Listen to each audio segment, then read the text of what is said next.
দীর্ঘ ২.৫ বছরের রক্তক্ষয়ী সংঘাত, ধ্বংসযজ্ঞ আর নিরবিচ্ছিন্ন মৃত্যু মিছিলের পর অবশেষে যুদ্ধবিরতির ঘোষণা শুনে গাজাবাসীর মুখে ফুটে উঠেছে বহু প্রতীক্ষিত এক চিলতে হাসি।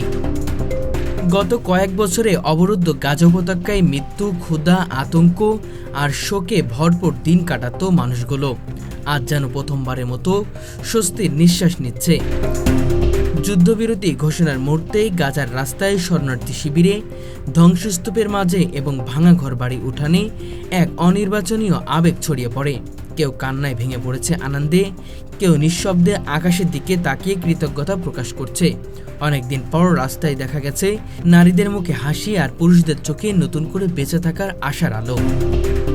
গাজার দক্ষিণ অঞ্চলের খান ইউনুস ও নুসাইরাত শিবিরে মানুষ ছোট ছোট পতাকা হাতে উল্লাস প্রকাশ করছেন। তারা বিশ্বাস করছে এই যুদ্ধবিরতি কেবল গোলাবারুদ থামানোর ঘোষণা নয়, বরং জীবনের নতুন সূচনার প্রতীক। আন্তর্জাতিক মধ্যস্থতার ফলে কার্যকর হওয়া এই যুদ্ধবিরতি বন্দি বিনিময়, মানবিক ত্রাণ প্রবেশ ও পুনর্গঠনের নতুন দিগন্ত খুলে দিবে, এমন প্রত্যাশা করছে সবাই। তবে সেই সঙ্গে অনেকেই সতর্ক। তারা বলছেন, আগেও একাধিকবার যুদ্ধবিরতির প্রতিশ্রুতি দেওয়া হলেও তা ভেঙে গেছে মুহূর্তেই।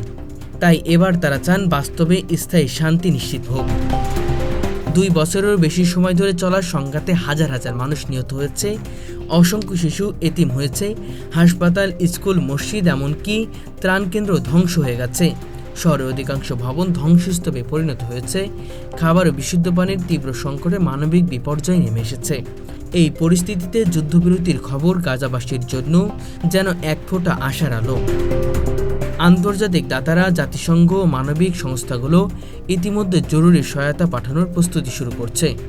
ধ্বংসপ্রাপ্ত অবকাঠামো পুনর্গঠন, চিকিৎসা সেবা পুনর্বহল, খাদ্য সরবরাহ ও পুনর্বাসন কার্যক্রম শুরু করতে দিনব্যাপী আলোচনা চলছে। বিশেষ করে শিশুদের মানসিক পুনর্বাসন, শিক্ষা পুনরুদ্ধার এবং বাস্তুচ্যুত পরিবারগুলোকে ফিরিয়ে আনার উদ্যোগ এখন অগ্রাধিকার পাচ্ছে। অন্যদিকে রাজনৈতিক পর্যায়ে চলছে তীব্র তৎপরতা। যুদ্ধবিরতি স্থায়ী হবে কিনা তা নির্ভর করছে উভয় পক্ষের আস্থা পুনর্গঠনের উপর।